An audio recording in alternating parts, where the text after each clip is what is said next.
আচ্ছা, আরুন, এই যে ডাইনের বাসাটা দেখা যাইতাছে, এই বাসায় তাকে কেটা? ম্যাডাম, এখানে তো আমাদের ডিআইজি স্যার বেনজির থাকেন। আচ্ছা, শালার পুতে এত টাকা বানাইছে, আজকে আমরা বাড়ি ঘর থাকার জন্য পাইতেছি না, কোনো দেশে আমাদেরকে জায়গা দিতেছে না। রায়না, তুই জলদি আয়, না হইলে কিন্তু আমরা জনগণের হাতে ধরা পড়া যাবো।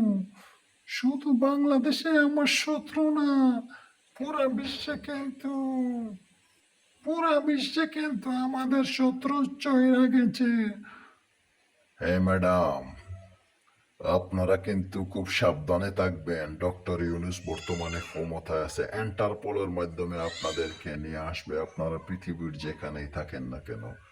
সত্যি কইতাছস হারুন, কারণ তোরে কত খেদমত করাইছি, পরিমণিরে পাঠাইছি, কত মানুষ তোর কাছে পাঠাইছি, তুই তোর হোটেলে অনেক খেদমত করছস মানুষরে, মানুষেও তোরা কিন্তু অনেক খেদমত করছে। তুই আপারে কিন্তু সাবধানে একটা বাসায় নিয়ে উঠাই দে, তারপর তোর কাম শেষ। হ্যাঁ না, তুই তাড়াতাড়ি আস না কেরে, তুই হাঁটতে পারস না কেরে? আপা, আমার পায়ে একটা হালু বিন্ধাইছে, আমি তো হাঁটতে পারতাছি না। আমাকে তুমি তোমার সাথে করে নিয়ে যাও, জনগণ কিন্তু চিনলে কিন্তু আমার পাছা পাছা বাঁচাইতাম পারবো না, কিন্তু আমার পাছা লাল করে লাইবো কিন্তু সবাই। আপনি তো জানেন আমরা দেশের মাঝে কি না করছি। হ্যাঁ, আমাদের কিন্তু কুকর্মে সব ফাঁস হয়ে গেছে, আয়নাঘর সব টপ টপ বাইর করে লাইছে। আপা, আপা কি হইব সামনের জিন্দেগি, আমরা বাঁচবো কেমনে?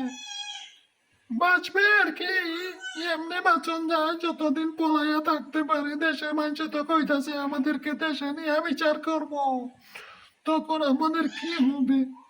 কি আর হবে আপা, আমরা যেমন চাই দিন জামিনে ফাঁসি দিছি, এমনি ফাঁসিতে আমাদেরকে ঝুলিয়া মরতে হইব।